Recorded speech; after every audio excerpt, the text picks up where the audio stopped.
గడిచిన వారం అంతా కూడా ఆ పరలోక తండ్రి ఎంతగానో మనం ప్రేమించి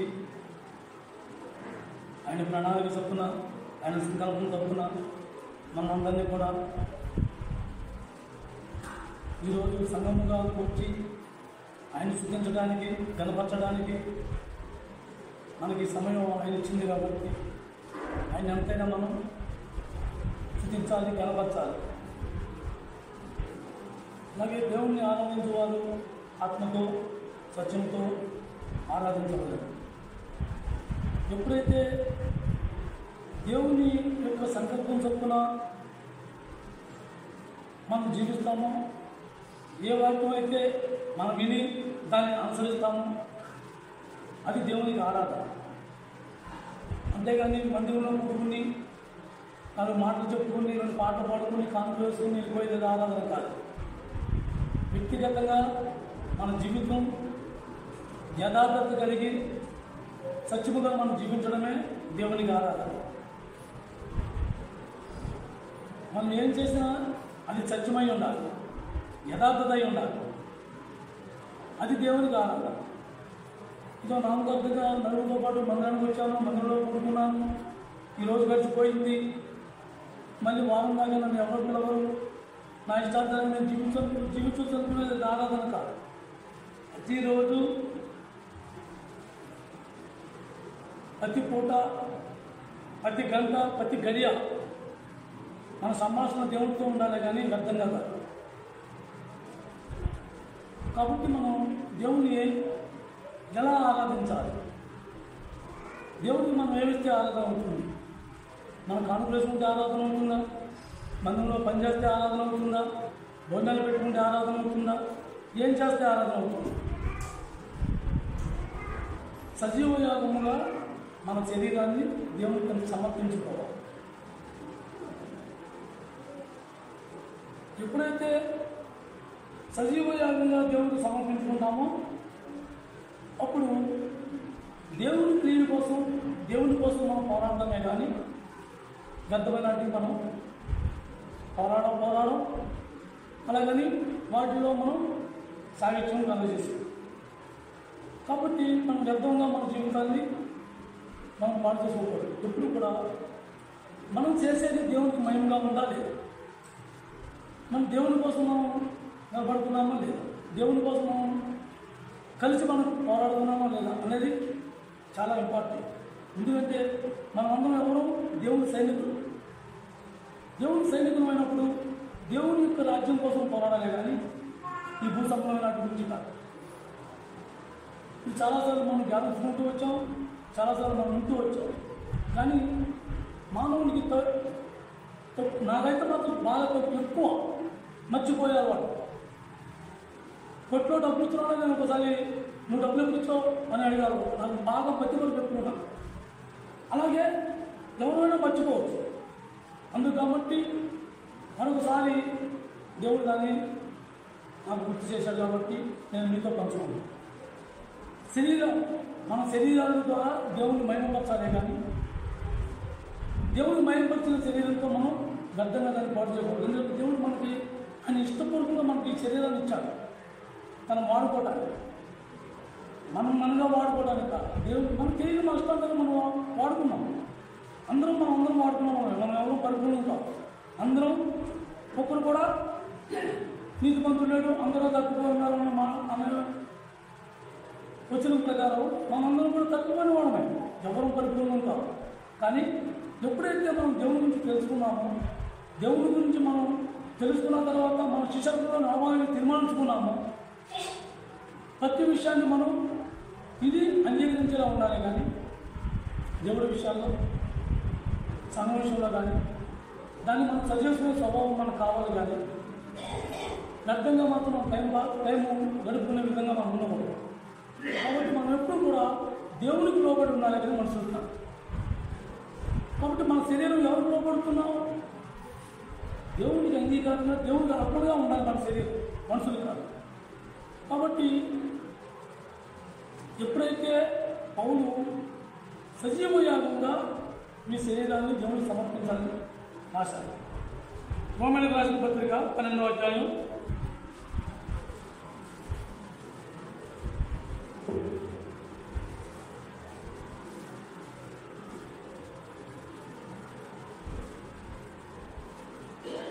పేజీ నెంబర్ 142. రోమీయులకు రాసిన పత్రిక 12వ అధ్యాయం 1వ వచనం. 1వ వచనం చదవగా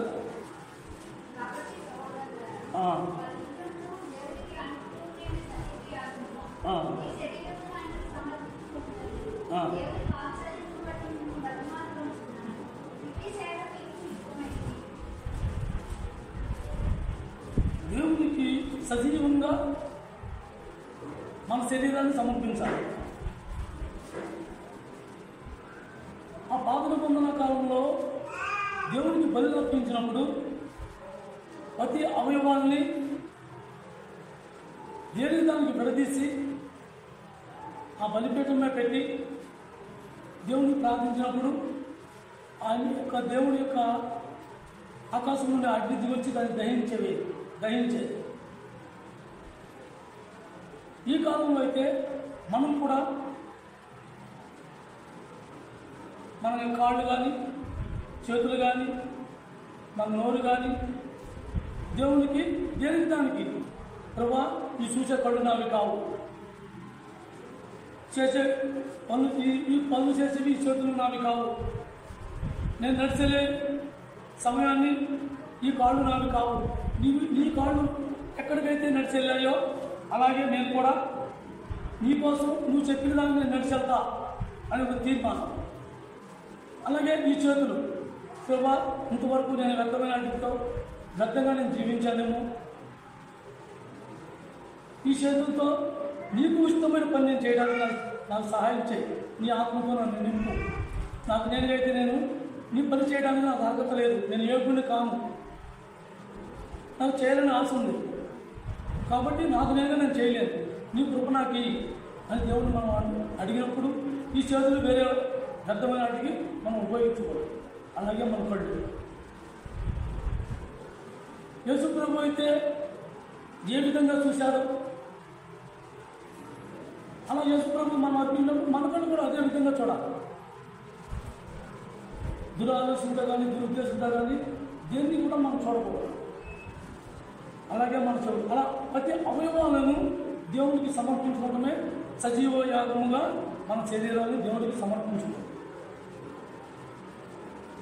నేను బాప్టిజం తీసుకున్నాను, దేవుని నమ్ముకున్నాను, నేను చచ్చిపోయిన తర్వాత పరలోకంలో రాజ్యంలో ఉంటాను అనుకున్నప్పుడు కాదు, నీవు ఇప్పుడు సజీవంగా అంటే మనం బతికుండంగానే మన యొక్క అవయవాలను ఆ తండ్రికి అర్పణగా ఇవ్వాలి. అది దేవుడు నిన్ను నన్ను కోరుకుంటుంది. అలాగని చేతులు నరికేసుకుని కాళ్ళు నరికేసుకుని కడుపు లేదా పెట్టమని కాదు, వ్యర్థమైన వాటికి వీటిని మనం ఉపయోగించుకోవాలి. యేసుక్రీస్తు ప్రభు మనం ఎవరు? యేసుక్రీస్తు ప్రభు శిష్యుల సహవాస సంఘంలో ఉంది. యేసుక్రీస్తు ప్రభు ఆ సమస్యలతో పాటు ఆ గ్రామంను రక్షించడానికి ఆ కారుని ఎలా ఉపయోగించాడు? 80 కిలోమీటర్ల వరకు ఉపయోగించాడు. దేని గురించి? దేవుడి చిత్తును నెరవేర్చడానికి. అలాగే ఏ సందర్భంలో ఎవరైనా ఎప్పుడైనా మనం పిలిచినప్పుడు లేక ఏదైనా ఎవరైనా ఆపదలో ఉన్నారని మనకు ఫోన్ చేసినప్పుడు నిజంగా దేవుడి కోసం మనం అలాంటి సేవలు ఎప్పుడైనా చేయొచ్చు. ఇప్పుడే చేయాలని కాదు, ఎప్పుడైనా మనకు అవసరం. అందరూ మన అప్పని ఫోన్ చేయరు. తగిన సమయం వచ్చినప్పుడు ఎద్దు ఖచ్చితంగా లేనప్పుడు ఫోన్ చేస్తూ ఉంటారు. ఫోన్ చేసినప్పుడు మనం కంపల్సరీ అలా ఎందుకు దేవుడు మనకి ఇచ్చిన కార్డు ఇంతవరకు వ్యక్తంగా నాకు నచ్చిన కాడికి వెళ్ళడానికి, నా కోరికలు తీర్చుకోవడానికి, నా ఇష్టాంతరం జీవించడానికి, తిరగటానికి నేను వాడుకున్నాను. ఇప్పుడు నా కార్డు అనేది కాదు. నిజంగా దేవుడు సంబంధించినప్పుడు దేవుడి కోసం ఉపయోగపడాలి. అలాగా మనం ప్రతి విషయాన్ని కూడా ప్రతి దాన్ని కూడా దేవుడికి సమర్పించుకున్నప్పుడు వాటిని దేవుడి సమయం వచ్చినప్పుడు ఆ సమయాన్ని మనం ఖచ్చితంగా వినియోగించుకోవాలి. ఈ దేవుడి సమయం దేవుడు ఖచ్చితంగా నాకు ఇచ్చాడు, దీనిని మనం వినియోగించుకోవాలి. అలాగే మన చెవులు వినగలు కానీ మన కళ్ళు చూపు కానీ ప్రతి విషయంలో కూడా దేవుడి విషయం దేవుడు అయితే ఏం చేసేవాడు ఈ విషయాన్ని దేవుడు అయితే ఎలా చూసేవాడు, ఈ సందర్భంలో దేవుడు అయితే యేసుప్రభువుకి ఎలా మాట్లాడేవాడు, ఇలాగా ప్రతి విషయాన్ని కూడా మనం ప్రభుతో పోల్చుకోవాలి. సాటి వ్యక్తులతో, సాటి మనుషులతో మనం పోల్చుకుని చూసుకోవాలి.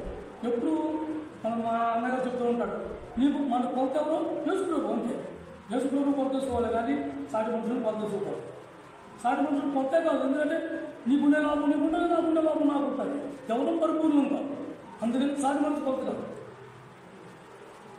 అలాగని మన ఇష్టాంతాన్ని నేను జీవించి నీకు వాటిని చెప్తాను నేను సరిపోను. ఎందుకంటే నేను నా దేవుడి మాటలో దేవుడికి తలంతులు పెట్టి నా మాటలు చెప్పాలని ఆశ అనుకున్నప్పుడు, దేవుడు వాడుకున్నప్పుడు నా ఇష్టాంతాన్ని నేను జీవించవచ్చు కూలిపెట్టు చెప్పడానికి అనుకునే కాదు. ఎందుకంటే యేసుక్రీస్తు ప్రభు పౌలు ఏమన్నాడు, నన్ను చూసిన వాడు నా దేవుడు ఉన్నట్టు యేసు ప్రభు చెప్పాడు. పౌలు ఏమన్నాడు, నన్ను ఎవరించండి, నన్ను ఎవరించాడు, యేసు ప్రభు ఎవరించినట్టు చెప్పాడు. అందు కాబట్టి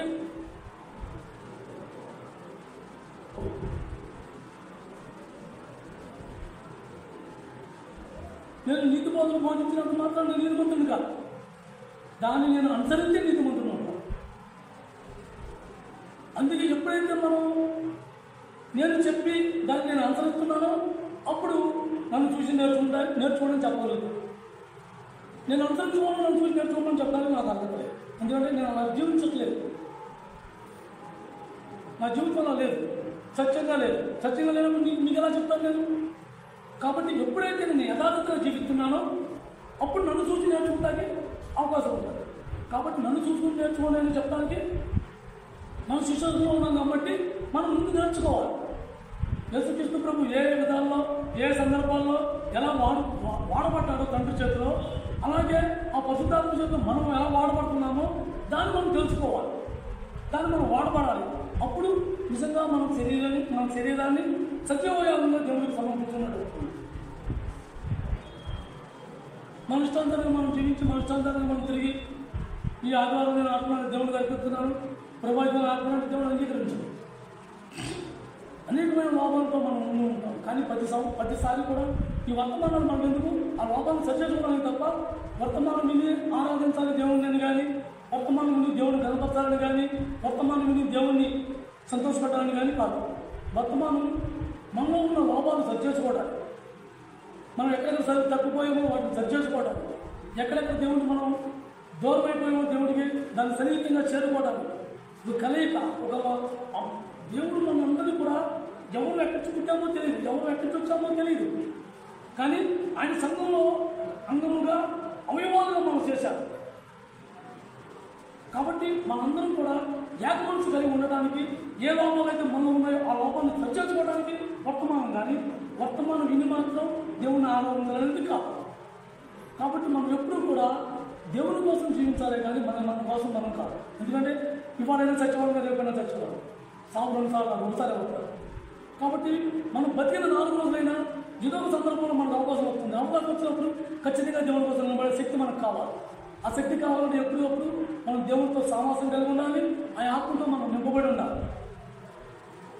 ఆ ఆత్మతో మనం నింపబడి లేనప్పుడు మనం సజీవంగా ఈ శరీరాన్ని దేవుడికి అర్పించలేదు. ఎందుకంటే మనలో ఆశ ఉంటుంది, మనలో కోరికలు ఉంటాయి, మనలో సంతోషం కావాలని ఒక ఆశ, అలాగే డబ్బు కావాలని ఆశ, లేకపోతే ఘనత కావాలని ఆశ, లేకపోతే పదవి కావాలి, అలా రకరకాల ఆలోచనలతో మనం ఉంటాం. కాబట్టి ఆ ఆలోచనలన్నింటినీ కూడా మనం విడిచిపెట్టి దేవుని కోసం జీవించాలనుకున్నప్పుడు దేవుని ఆత్మ ఖచ్చితంగా మనకు అవసరం. దేవుని ఆత్మ లేకుండా మనం దేవుడితో జీవించడం, దేవుడితో సామాసంగా జీవించడం అది అసాధ్యం. ఎందుకంటే మనం చేపించబడ్డ భూమి ఉంటాం, ఏ సందర్భంలో పడిపోయే అవకాశం లేదు. ఎప్పుడు కూడా మనం పరిపూర్ణమని చెప్పుకోవడానికి కానీ మనం పరిపూర్ణంగా జీవిస్తున్నాం అనుకోవడానికి కానీ మనకు అర్హత లేదు. ఏ గడిలో అయినా సరే, ఆఖరి గడిలో అయినా సరే పడిపోవడానికి ఎప్పుడు కూడా అవకాశం ఉంటుంది. కాబట్టి మనం ఆ అవకాశాన్ని ఎప్పుడైతే మనకి ఆ అవకాశం పడిపోయే అవకాశం ఉందని తెలుసుకున్నామో మనకన్నా ముందున్న పెద్దల దగ్గరికైనా పరుగుపెట్టాలి, లేదా దేవుడి సన్నిధికైనా పరుగుపెట్టి దేవుడితో మన సంబంధం కొనసాగాలి. ప్రతిసారి కూడా మనకి ఇది మెలుపు చాలా అవసరం. ఆ మెలుపుతనమే మనం సజీవంగా దేవుడికి మన శరీరాన్ని అర్పించడం. కాబట్టి మన కాళ్ళు, మన చేతులు, మన అవయవాలు ప్రతిదీ కూడా దేవుడి కోసం పనిచేయడం కానీ మన కోసం కాదు. దేవుడు మనకు నోరు ఇచ్చాడు, ఆ నోరు దేవుని స్థుతించడానికి, మంచి మంచి పాటలు పాడి దేవుని గణపరచడానికి, మనం అర్థంగా నోరు పారేసుకోవడానికి కాదు, మనం నోరు పారేసుకుని మనం దేవుని అవమానపరచడానికి కాదు. కాబట్టి మనం ఎప్పటికప్పుడు మన నోరుతో ఏం మాట్లాడుతున్నాం అనేది మనకి చాలా చాలా చాలా అవసరం. ఎన్నో సందర్భాల్లో దేవుడు ఇచ్చిన అవకాశం పెట్టి నేను తప్పిపోయిన సందర్భాలు అనేకమంది ఉన్నాయి. కాబట్టి మనం ఎప్పుడు కూడా అవకాశం ఇచ్చిన దాన్ని దేవుడు అత్తమాన్ని కూడా అవకాశం. నువ్వు మొదలు పెడుతూ ఉంటే ఎత్తా ఉంటాడు. నువ్వు ఎప్పుడైనా తప్పు పడిపోతూ ఉన్నావో కొంతకాలం మనం విడిచిపెడుతూ ఉంటాడు. కాబట్టి మనం ఎప్పుడు కూడా వచ్చిన అవకాశం, మన కళ్ళ ముందు ఉన్న అవకాశాన్ని దేన్ని కూడా విడిచిపెట్టుకోకూడదు. మన శరీరంతో చేసే క్రియని దేన్ని కూడా విడిచిపెట్టుకోకూడదు. ఆ మెలుగు కలిగి ఉండాలి. ఎప్పుడైతే దేవుని విషయంలో ఆ మెలుగు కలిగి ఉంటామో మనం సజీవంగా దేవునికి అర్పించగలం. కాబట్టి మనం ఎప్పుడు కూడా మెలుగుతనం కలిగి ఉండాలి. యేసుప్రభు ఏమంటున్నాడు? అంత మెలుగుగా ఉన్నా సరే యేసుప్రభు ఏమంటున్నాడు? నువ్వు నా బలిపేట మా అర్పణ అర్పించేటప్పుడు నీ ప్రతిభాతో నీకు ఏమైనా వాదం ఉంటే వెళ్ళి నువ్వు సమాధానం పడదా అంటు. మనం ఎంత నీతిగా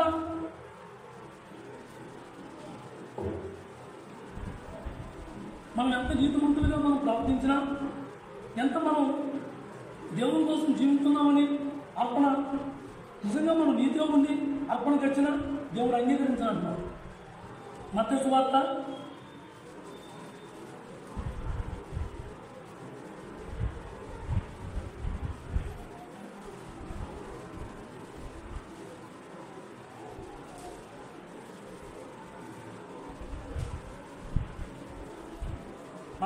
5వ అధ్యాయం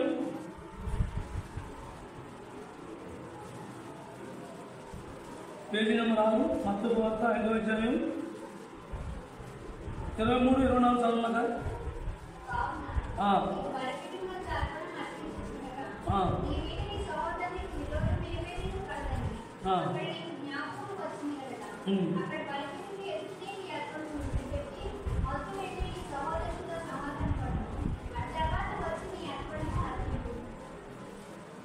మనం ఎంత మంచిగా, ఎంత నీతిగా, మనం సక్రమంగా నడుచుకున్నా మనం చర్చాలకు దేవుడు అంగీకరించాలి.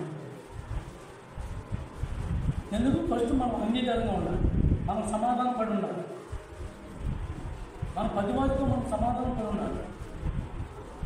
ఫస్ట్ ఏబేలు అర్పణ అంగీకరించాలి, ఏబేలుని అంగీకరించాలి, తర్వాత ఏబేలు అర్పణ అంగీకరించాలి. కాబట్టి మన అర్పణ కూడా దేవుడు అంగీకరించాలి అంటే మన మనసులో ఉండిపోయేది ఫస్ట్ ఏంటి? అవతల వ్యక్తికి వెళ్ళి మనం సారీ చెప్తే మనం ఎక్కడ లోపోయిపోతాం అనే ఒక చిన్న తలం. ఆ చిన్న తలంపు ఎలా ఉంటుందంటే పెరిగి పెరిగి పెరిగి పెరిగి వృక్షమైపోతుంది, కానీ అది మొక్కలో తుంచిపడదు కుదరదు. అందుకే యేసుప్రభు ముందుగానే హెచ్చరించాడు, నువ్వు పొద్దుపోక ముందే నువ్వు రాజ్య పడిపో, సమాధాన పడిపో, శివుడు అత్యంత ముందే సమాధాన పడిపోమంటున్నాడు. కాబట్టి మనం ఎప్పుడు కూడా మనం సత్యాన్ని చెప్పినా, నిజం మాట్లాడినా, కానీ మన ప్రతివాదితో మనం ఎప్పుడైతే విరోధం మన మనసులో ఉందో మనం వెళ్ళి ఆ సమాధానం పడి తర్వాతే ఆ అర్పణ నేను అంగీకరిస్తున్నాను. కాబట్టి మనం ఎప్పుడు కూడా ప్రతి విషయంలో కూడా అందరూ లోటుబాట్లు ఉన్నవారు, ఎవరు పరిపూర్ణం కావు, కానీ సమాధానం అనే విషయంలో మాత్రం సమాధానం పడటంలో తప్పు కాదు. ఎప్పుడు కూడా మనం సమాధానం మనం శిష్యులలో ఉన్న మన గురువు ఎవరు? సమాధానకర్త. మన గురుగారు ఎవరు? సమాధానకర్త. ఆ సమాధానకర్త మన శిష్యులై ఉన్నాం, మన శిష్యుల సమాజ సంఘంలో ఉన్నాం, శిష్యుల సమాజంలోనూ ఆ సంఘంలోనూ రెండాటిలో ఉన్నాం మనం. కాబట్టి ఫస్ట్ మనం సమాధానం పడి ఉండాలి. ఆ సమాధానం లేకుండా మనం తెచ్చారుకున్న దేవుడు అంగీకరించాలంటున్నాడు. కాబట్టి మనం ఎప్పుడు కూడా సమాధానానికి ముందు మనం ఎప్పుడు సరిచేసుకుంటూ ఉండాలి. ఎందుకంటే మన మానవ శరీరంలో ఉన్నాం, ఈ భూమి మీద ఉన్నాం. మనకి ఎంతసేపు అపవాది పక్క నుంచి ఏమవుతుందంటే నువ్వు నువ్వు ఒకవేళ వెళ్ళి సారీ చెప్పావుకో నువ్వు లోపైపోతావు, నేను చించబడతారు, నేను ఏ విధంగా చూస్తారు. ఇలాగా మన మనసులో రకరకాల ప్రేరేపణలు ప్రేరేపిస్తూ ఉంటారు. కాబట్టి ఇలాంటి ప్రేరేపణలు మనలో రాకుండా ఉండాలంటే ముందుగానే మనం సిద్ధపడాలి. ముందుగానే మనం దాన్ని కలగకుండానే ఎప్పుడైతే మనం చేసేది తప్పు అని మన మనసు అంగీకరించిందా ఎప్పుడైనా సమాధానం పడాలి. నా దేవుడికి నేను వ్యతిరేకంగా తప్పు చేశాను అని మనం ఎప్పుడైతే మనం అనుకున్నామో ఎమ్మటైనా సమాధానం పడాలి. ఆ సమాధానం పడినప్పుడు అంతా కూడా లోన ఆ పులిసిన పిండి పొంగినట్టుగా అదో ఉడుకుతా ఉడికి లావ కింద మారిపోతుంది.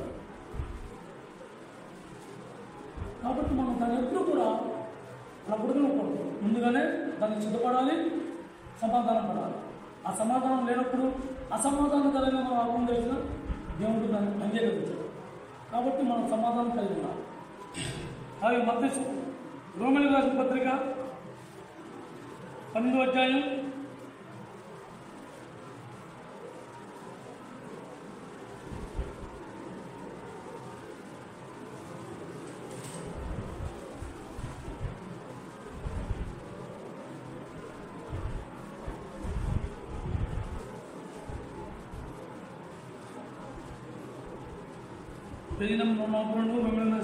12వ అధ్యాయం 9-10 వచనాలు.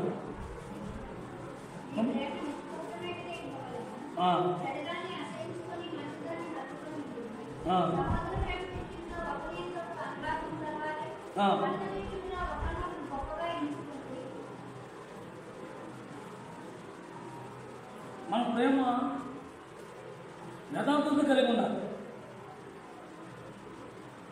పైకి ఏదో ప్రేమగా మాట్లాడుతూ లోన ద్వేషంతో పగతో ప్రతీకారాలతో మనం ఉన్నామనుకో మనం దేవుడిని అంగీకరించబడాలనుకున్నాం. మనం నిజ జీవితంలో ఎలా ఉన్నామో బయట ఎలా ఉన్నామో లోన ఎలా ఉన్నామో ఎప్పుడూ ఒకేలాగా ఉన్నాం. ఎందుకంటే మన గురువు ఎప్పుడు నిరంతరం ఒకలాగా ఉన్నవాడు. నేడు ఎప్పుడు నిరంతరం ఎప్పుడు ఒకే రీతిగా తన పని తను కొనసాగించాడు. కాబట్టి మనం కూడా ఎప్పుడు ఒకేలాగా కపట ప్రేమ అనేది దేవుడికి అసహ్యం. మనం నిజమైన ప్రేమ ప్రేమించాలే కానీ యథార్థత కలిగి ఉన్నదే కానీ నటించే ప్రేమ మనం ప్రేమించుకోవాలి. అది క్రైస్తవుడికి అది అసలు అసహాయం. దేవుడు అంగీకరించాలి. కానీ అయ్యో మనిషి కాకపోయినప్పుడు ఎంతో నమస్కారం అని వందనా చెప్తాం, ఎంతో ప్రేమగా వందన అని పిలవటం, నమస్కారం అనటం చెప్పు, ఇటువంటి చూడటానికి బాగా ఉంటుంది. కానీ ఆ భేదంతో మనం ఉండకూడదు. పైగా ఎంతో వినయం ఎంతో మర్యాదపూర్వకంగాను ప్రేరాడుకున్నది మాత్రం మనం పరిపూర్ణం కావు. దాని ఉంటే లేకుంటే ఒక ఆవిడ ఎక్కడంత బాగుంటుంది వచ్చి సరిగ్గా పేరు కూర్చుంది. ఎప్పుడు వెళ్ళేప్పుడు కాకుండా వచ్చేప్పుడు కాకుండా పేరులో అంటూనే ఉంటుంది. అది నాకు ఏం చెప్పకపోతే ఎలా అంటాను. ఇంకేమన్నా నా మనసు 10 నిమిషాలు ఉంటుంది కదా.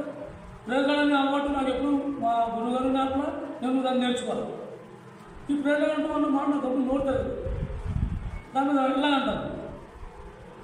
అలాగా ప్రేరణ చెప్పినంత మాత్రాన మనం ఆత్మీయం నిజంగా మనం ప్రేమిస్తున్నామా, మనం ప్రేమించే విషయంలో నిజముందా, అది కర్తంగానో అలాగేనమ్మా అనుకుంటున్నామా, అది మనం గమనించుకోవాలి.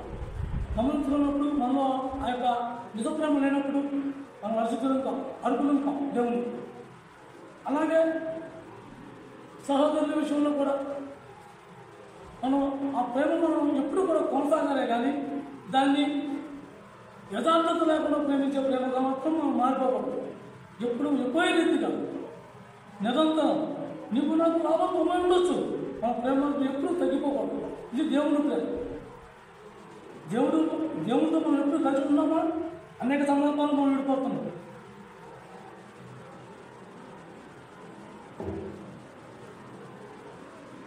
అనేక సందర్భాల్లో దేవుడికి మనకు వైరు వస్తుంది. అనేక సందర్భాల్లో దేవుడిని మనం దూరం చేసుకుంటాం. ఎందుకు? మన కోరికలు చంపుకోలేక, మన ఇష్టాన్ని విడిచిపెట్టుకోలేక, మన ఆనందాన్ని మనం విడిచిపెట్టుకోలేక, మన స్వచ్ఛతాన్ని మనం చంపుకోలేక అనేక సందర్భాల్లో దేవుడికి మనం దూరంగా ఉంటాం. అయినా సరే దేవుడు మనం ప్రేమించట్లా ఒకే ప్రేమ. అలాగే మనం కూడా ఒకళ్ళొకళ్ళు మనం ప్రేమించుకునే ప్రేమలో యథార్థత ఉండాలి. ఆ ప్రేమలో మాత్రం ఎప్పుడు తేడా రాకూడదు. మనలో కల్మషం ఉండి కపటం ఉండి మనం వ్యర్థంగా పేజాడు నమస్తే అనుకున్నామా దానివల్ల మనకే తెలియలేదు. ఇదంతా మోసం. దేవుడు అంతరంగాన్ని చూస్తాడే కానీ నువ్వు బయట పలిగే మాటలు కాదు. నువ్వు పలికిన ఉద్దేశాన్ని చూస్తాడే కానీ నువ్వు పలికిన మాటలు కాదు. ఆ మెలుకు మనకు కావాలి. ఆ మెలుకుతనం కావాలి.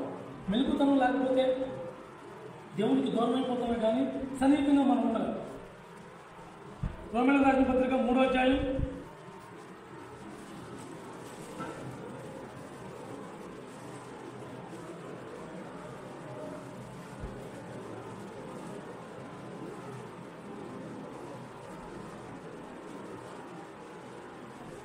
35. రోమీయులకు రాసిన పత్రిక 3వ అధ్యాయం 11-12 చదువుతుండగా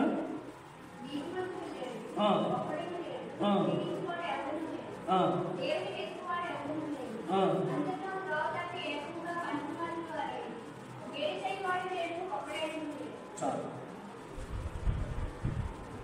దేవుడు నమ్ముకున్నాం చెప్పుకున్నాం అనేక మంది ఉన్నారు ఈరోజు. కానీ మనం దేవుడు నమ్ముకున్న ప్రవర్తనలో ఉంటున్నాం. మన ప్రవర్తన మన సరిహద్దుల్లో నీడలేము, మన సరిహద్దుల్లో ఒమ్ములు తర్వాతనేమో అటుగేతలు తీసేస్తాం. దేవుడు మనకు అలా చెప్పాడా? అది దేవుడి కోసం మనం పోరాడాలి కానీ ఈ భూసముద్రం గురించి మనం పోరాడాలా? మనకు అది అవసరమా? ఒకవేళ మనం సత్తాం, మనం కొనుక్కున్న ఈ 4 సెంట్లు అవ్వచ్చు, 10 సెంట్లు అవ్వచ్చు, 4 ఎకరాలు కావచ్చు, దాంట్లో 4 గంటలు మనం కట్టగలగలమా కూడా? ఇవన్నీ తెలుసు కానీ ఆ కన్నుల కోసం ఎందుకు తప్పకుండా చచ్చిపోతాం?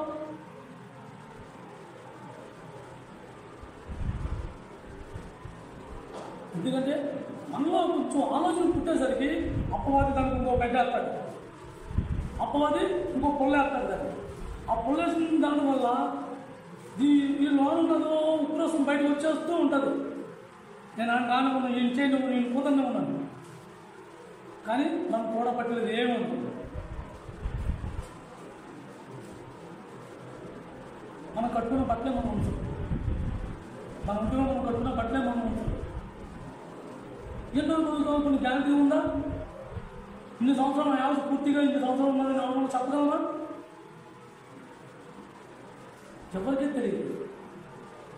ఈ గడిలో ఉన్నాం, ఇక్కడ ఉండగానే నేను ఉంటాను వస్తాను కూడా తెలియని పరిస్థితి మనం ఆలోచిస్తాను.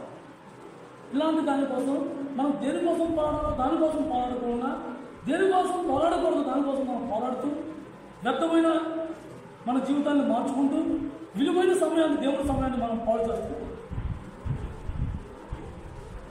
అలాంటి సందర్భాలు అనేక సందర్భాలు మనం ఎదురవుతుంది. అందుకునే ఆ యొక్క పౌలు రాశాడు అన్నమాట. ఏమన్నాడు? నీతిమంతుడు లేడు, ఒక్కడు లేడు, అందరం దారి తక్కువ ఉంటాం. ఎవరికి ఉండే లోపాలు అనుకుంటారు, ఎవరు పరిపూర్ణం ఉంటారు.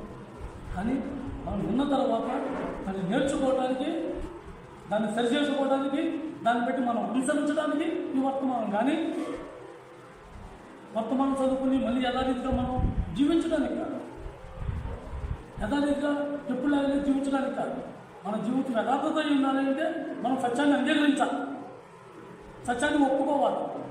నిజ జీవితంలో నిజమైన జీవితం ఏంటో దాన్ని తెలుసుకున్నప్పుడు దాన్ని మనం పట్టుకోవాలి.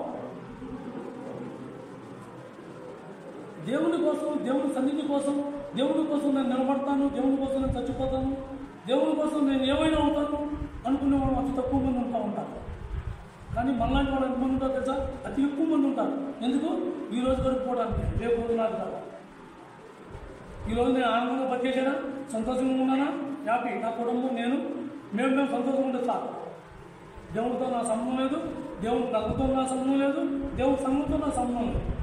నా సంబంధం ఉంటే ఎవరితో? లోకంతో. లోకంలో మెచ్చుకోవాలి, లోకంలో కనపరచాలి. మనం ఎవరి కోసం నిలబడుతున్నాం? మనం ఎవరి కోసం జీవిస్తున్నాం? మనం దేవుడు ఆ పౌలు ఎంతో రాస్తున్నాడు, ఒకడో లేడని.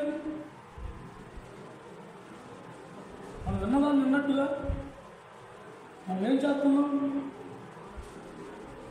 జాగ్రత్త, మెలుగు కావాలి. మెలుగుతనం లేనప్పుడు అందరం తప్పిపోతాం. ఒకరం కాదు, అందరం తప్పిపోతాం.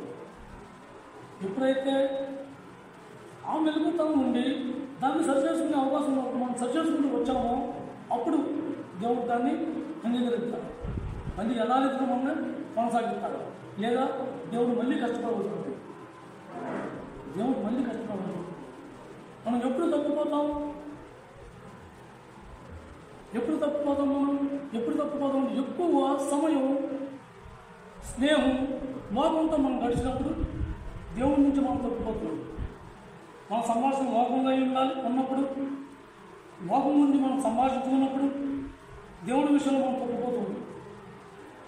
అందుకునే పౌరులు లోక స్నేహం నాకు దేవుడికి వైద్యం అని మీకు తెలియదా? యాకోబు రాసిన పత్రిక, పౌలు యాకోబు రాసిన పత్రిక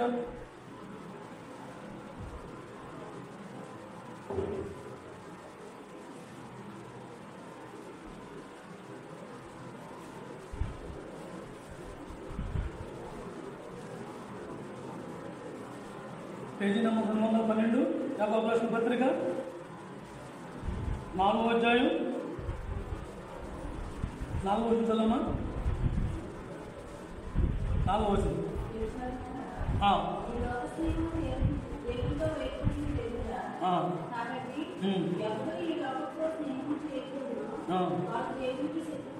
చాలు. ఎందుకు? ఇప్పుడు లోకంలో అనేక మంది ఉన్నారు. లోకంలో మన స్నేహం చేస్తే దేవుడికి శత్రువులు ఎందుకు అవుతాం మనం? నేను ఎందుకు చేయకూడదు స్నేహం? ఎందుకు చేయకూడదు అంటే మన సంభాషణ వేరు, వాళ్ళ సంభాషణ వేరు. మన సంభాషణకి వాళ్ళు అడ్డుకట్టుగా మాట్లాడుతూ వాళ్ళ సంభాషణ ఎక్కువగా కొనసాగిస్తూ ఉంటారు. వాళ్ళ సంభాషణ ఎక్కువగా కొనసాగించినప్పుడు మెల్లిగా మనం కూడా దాంట్లో వెళ్ళిపోయాం. ఎప్పుడైతే మనం మెల్లిగా దాంట్లోకి వెళ్ళిపోయామో మనం కూడా అట్టి సంభాషణ మనము కల్పించి దేవుని యొక్క ఆత్మీయ జీవితంలో మనం తగ్గుతూ ఉంటాం. అలాంటి ఆత్మీయ జీవితం మనం తగ్గినప్పుడు దేవునికి విరోధంగా ఉంటుంది. ప్రతి అవసరాన్ని తీర్చే దేవుడు మనకు ఉన్నాడని మనం నమ్మినప్పుడు మనకే ఆ దేవుడే మనకి విరోధం అయితే మనం దేనికి సురక్షింపబడతాం?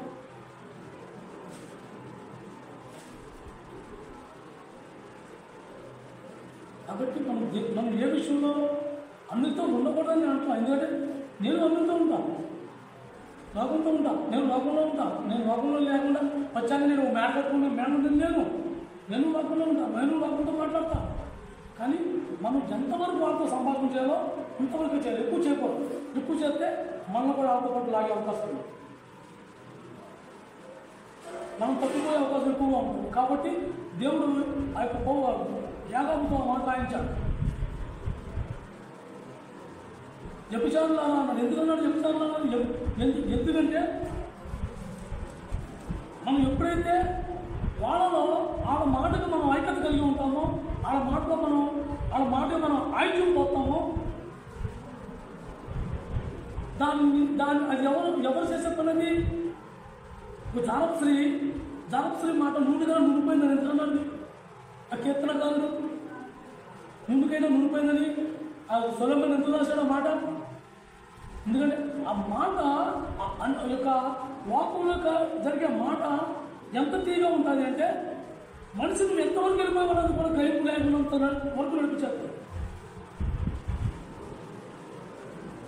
కాబట్టి మనం ఎప్పుడు కూడా స్నేహం చేయొచ్చు. ఎంతవరకు చేయాలో అంతవరకే చేయాలి. ఎంతవరకు మాట్లాడాలో అంతవరకు మాట్లాడాలి. అలాగని మనం సంధించి వాళ్ళ మన మీద పెట్టుకుని మనకు ఏకాంతంగా మనం కలిసి జీవించే ప్రయత్నం మాత్రం చేయకూడదు. ఎందుకంటే అది మన ప్రమాదం, మన దేవుడికి దూరం అయిపోయే ప్రమాదం.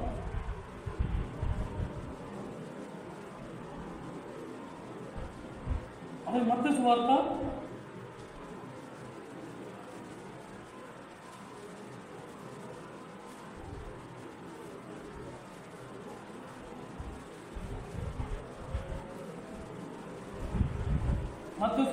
12వ అధ్యాయం పేజీ నెంబర్ 13.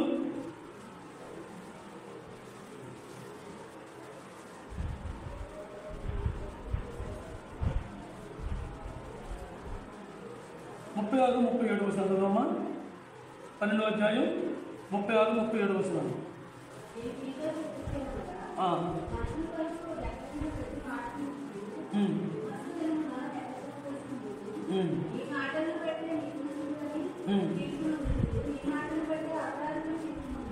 చాలు. మనం చేసే క్రియ, మనం వేసే అడుగులు, మనం నడిచే నడక, మనం వేసుకునే డ్రెస్సు, ఇవి చోట్ల దేవుడు మన నోటి నుంచి వచ్చే మాటని ఆయన ఎక్కడో రాసుకుంటున్నాడు. ఆ మాట మనకు చాలా అవసరం. దాన్ని చాలా మధువుగా వాడుకోవాలి. మనం చాలా సందర్భాలు అనుకుంటూ ఉంటాం, నేను చెప్పింది ఎవరు వినరు కదా, నేను అన్న మాట ఎవరు వినలేదు కదా, ఎవరు చూడలేదు కదా. కానీ దేవుడికి మాత్రం లెక్క. ఆయన లోపల మీ పక్కన నా పక్కన ఎప్పుడూ ఉంటారు. అవి ఆయన రాసుకుని ఉంటాయి. దేవుడే మనకు ఎప్పుడప్పుడు తీర్పు తీస్తూ ఉండుంటే ఈ పాటలు చేసుకుంటూ ఇప్పుడు రావడం, సావుగా మీరు వెళ్ళిపోవడం అన్నీ అయిపోతుంది. కానీ దేవుడు ఎంతైనా కరుణమై ప్రేమగల దేవుడు, ఆయన కనికరం గల దేవుడు. ఎప్పుడు తీర్పవాడు, ఎప్పుడు ఇస్తాడు? ఆఖరి గడి వరకు వేచి ఉంచుతున్నాడు నిన్ను నన్ను. ఎందుకో తెలుసా?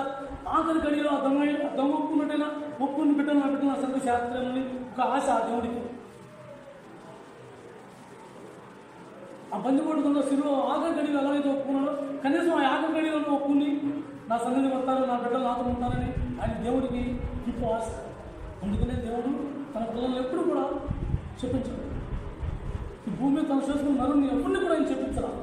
అందరినీ అలా విడిచిపెట్టాడు. ఎవరైతే ఆకలి తక్కువ ఉన్నారో వాళ్ళు నా ఎద్దుకు వస్తారు. నా ఎద్దుకు వచ్చిన వాళ్ళు నేను ఎవరిని తోసుకుంటాను. ఇది దేవుడిని నేను. మనమేమనుకుంటాం? నాకు దేవుడు ఇచ్చేస్తే నేను దేవుడిని అనుకుంటాను. నా దేవుడు నా కొడుకు పెళ్లి చేస్తే నేను దేవుడు సన్నిధి పడతాను. నాకు మా పిల్లలు మొదలు పడితే నేను దేవుడికి అట్టుకోగలుగుతాను. ఇలా మనం దేవుడితో బేరం ఆడుతున్నాం. కానీ దేవుడు అలా చేయట్లేదు. దేవుడు అలా చేయట్లేదు. ఆఖరి గడిగా సరే ఒప్పుకున్న బిడ్డగా వస్తాను, నేను అంగీకరిస్తాను, నేను సిద్ధంగా ఉన్నాను అని ప్రభు చెప్తున్నాను. మన సంభాషణ, మన మాట తీరు, మనం ఎలా ఉండాలి, ఎప్పుడు కూడా మెలుగు కలిగి ఉండాలి. మనం ఏమైతే ఇచ్చుతామో అనగా చాలాసార్లు చెప్తాం. మనం ఎన్ని విత్తనాలు చేస్తున్నాం, పంటకు వచ్చే ఎంత పోతున్నాం, జాగ్రత్త. మన నోటితో కలిగేది మన శరీరంగా జరుగుతున్నాయి. అది మనం గ్రహింపు కలిగి ఉండాలి. ఎందుకంటే దేవుడు ఇదివరకైతే సంవత్సరం బట్టి, ఇప్పుడు రోజులు కూడా లేవు. దేవుడు సమీపంగా ఉన్నాడు. ఇవాళ ఈ మార్పులు, ఈ రకరకాల మార్పులు ఎందుకు జరుగుతున్నాయి? దేవుడు రాకడ సమీపంగా ఉంది. మనం ఇంకెప్పుడు సిద్ధపడ్డాం? దేవుడికి ఇంకెప్పుడు మనం సజీవంగా దేవుడికి మన శరీరాన్ని అర్పిందాం. ఎంతకాలం మనల్ని గడుపుకుంటూ, రోజులు గడుపుకుంటూ, నేను గొప్ప, నేను తిప్ప అని చెప్పుకుంటూ తిరుగుదాం. కాబట్టి మనం ఎవరితో మనం ఏమి ఇస్తున్నామో అదే పోతామనే గ్రహింపు మాత్రం మనకు చాలా అవసరం. ఈ గ్రహింపు కలిగి ఉండాలి. ఈ గ్రహింపు లేనప్పుడు ఎప్పుడూ చెప్తున్నాను, మనం ఏమవుతుందనుకున్నా నీ నోటి మాటను బట్టి నీకు తీర్పు. నువ్వేమిస్తున్నావో అదే కోసం. మందులో ఉన్నప్పుడు ఒకలాగా, ఊళ్ళో ఉన్నప్పుడు ఒకలాగా, ఊరు బయట ఉన్నప్పుడు ఒకలాగా, ఫంక్షన్లో ఉన్నప్పుడు ఒకలాగా, పెళ్ళిళ్ళలో ఉన్నప్పుడు ఒకలాగా, ఎన్ని రకాల వేషాలు మనం వివరించిన అవసరం లేదు. నేను వస్తానంటే వస్తాను, రానంటూ రాను, అంతే. మన జీవితం దేవుడు కల్పనై ఉండాలి. మనం ఎప్పుడైతే సజీవంగా బతుకుగా ఈ నిర్ణయాలు తీసుకుంటామో, ఇది నాకు తగలదు, ఇది నేను చేయను, ఇది నాకు వద్దు అని కొన్ని నిర్ణయాలు మనకు పనంగా తీసుకోవడానికి దేవుడు మనకు అవకాశం కల్పించాడు. లేకపోతే పాపికి స్థానం లేదు. పాపికి స్థానం లేదు. ఆయన కనికరపడి ఆ అవకాశం ఆయన మనకు కల్పించకపోతే, ఆ మార్గం ఆయన మనకు చూపించకపోతే పాపికి చోటే స్థానమే లేదు. ఎక్కడా లేదు. కాబట్టి మనం ఏ స్థితిలో ఉన్నామో, దేవుణ్ణి ఎలా కనపరుస్తున్నామో, దేవుణ్ణి ఎలా ఆరాధిస్తున్నామో, ఈ పెదవులతో వ్యర్థంగా దేవుణ్ణి ఆరాధిస్తున్నామో, వ్యర్థంగా మనం మాట్లాడుతున్నామో మనమే సాక్షి. మన అంతరాత్మకు మనం గద్దించాలి. మన అంతరంగంలో మనకు చెప్పాలి. మన అంతరంగంలో మనకు ఏ గద్దింపు లేదంటే మన హృదయం కాఠిన్యం అయిపోయింది. మన హృదయ కార్యం నుంచి మనం విడిపించబడాలంటే మళ్ళీ ఆ దేవుడు పని చేయవలసింది. కాబట్టి మనం ఎప్పుడు కూడా మెలుగు కలుగుతున్నాం. ఆ మెలుగు జీవితం మనం లేనప్పుడు, వ్యర్థంగా మనం జీవించినప్పుడు దేవుడు ప్రతి విషయంలో కూడా లెక్కపరచబోతుంది. దేవుడి సమయంలో దేవుడు ఖచ్చితంగా తీర్పులోకి మనం వెళ్తాం. కాబట్టి మనం తీర్పు వెళ్తున్నామా, ఆయన జీవగ్రంథంలో లెక్కింపబడి ఉన్నాయా మన పేర్లు అనేది మాత్రం మనం ఖచ్చితంగా చూసుకుని దాన్ని మాత్రం మనం కొనసాగించాలి. ఇది దేవునికి ఇష్టమైన ఆత్మ. ఉన్న సమయాన్ని